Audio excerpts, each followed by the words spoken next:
और उस कालखंड में अगर महाराजा सुहेलदेव राजभर जी ने लड़ाई नहीं लड़ा होता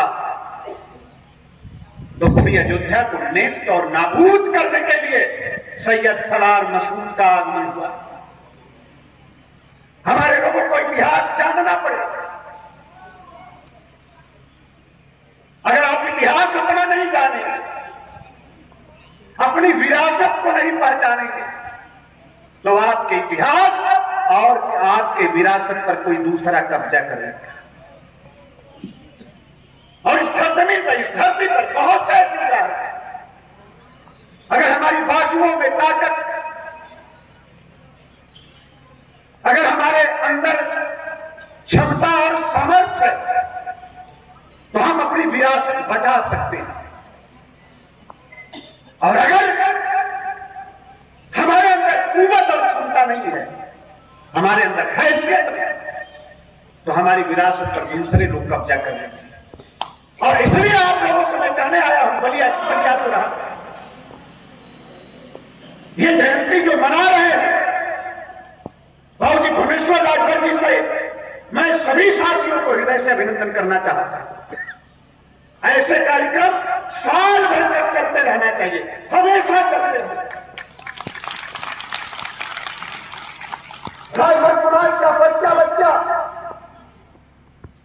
और हिंदुस्तान की जाति धर्म मजहब का कोई भी व्यक्ति हो, उसको यह पता होना चाहिए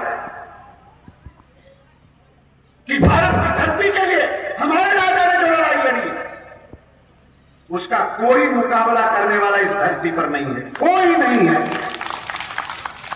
कोई नहीं है।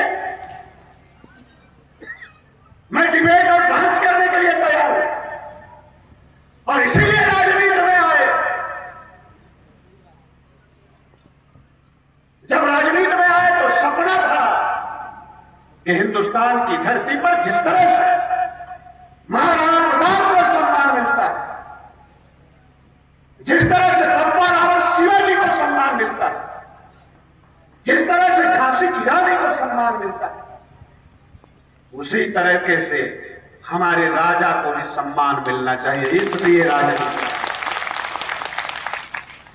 और इसलिए सम्मान मिलना चाहिए कि जितने भी महापुरुषों का मैंने नाम लिया है और जिनका नाम मैंने भी लिया है, उन सभी लोगों से बड़ी लड़ाई अगर किसी ने लड़ने का काम किया है तो राष्ट्रवीर महाराजा सुहेलदेव राजभर ने लड़ने का काम। वो मामूली समय नहीं था। जब गजनवी सोमनाथ से आगे बढ़ा और पूरे देश पर कब्जा करते हुए दिल्ली आ गया और दिल्ली में आकर पूरे देश में उसने राज किया, और दिल्ली में जब वो मरने लगा तो उसने अपने भांजा सैयद सलार मसूद को बुलाकर कहा, अगर हिंदुस्तान की धरती पर राज करना है तो अयोध्या पर कब्जा करना पड़ेगा। और उसके मरने के बाद नौजवानों जानना चाहिए इस बात को। आज हम गरीब हैं, हमारे पेट में आग लगी है, रहने के लिए घर नहीं है, खाने के लिए रोटी नहीं है, पहनने के लिए कपड़ा नहीं है। अगर हमारा ये समाज गरीबी की चोट सह रहा है, गरीबी से संघर्ष कर रहा है, तो उसके पीछे एक ही कारण है, हमने अपनी विरासत को नहीं पहचाना, हमने अपने इतिहास को नहीं जाना। सैयद सलार मसूद जब दिल्ली से आगे बढ़ा, पूरे देश पर कब्जा करते हुए आगे बढ़ रहा था, मुरादाबाद, रामपुर, किसी के पास हैसियत नहीं थी कि सैयद सलार मसूद के बेग को कोई रोक ले, किसी के पास हिम्मत नहीं थी। और तब 21 राजा गए महाराजा सुहेलदेव राजभर के यहां गुहार लगाए, तब हमारे राजा खड़ा हुए कि महाराजा सुहेलदेव राजभर के रहते हम अयोध्या पर आंच नहीं आने देंगे। और तब लड़ाई हुई, और लड़ाई हुई तो मामूली लड़ाई नहीं। सैयद सलार मसूद को 5 लाख सेनाओं सहित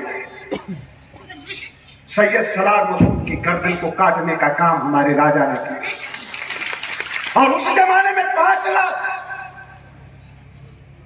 राजेश राजभर जी कह रहे थे कि विद्वानों ने लिखा।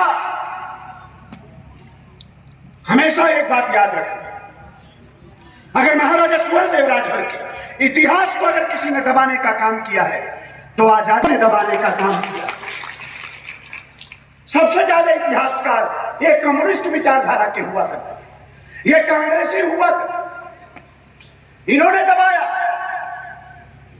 और आज जब हम लोग उसके विस्तार में जा रहे हैं तो किसी विद्वान ने लिखा, राजेश जी जिस बात को कह रहे थे कि महाराजा सुहेलदेव राजभर के तलवार का जब तूफान उठा तो हिंदुस्तान से लेकर अफगानिस्तान तक मुगलों के घर में कोई दीपक जलाने वाला भी नहीं बचा था,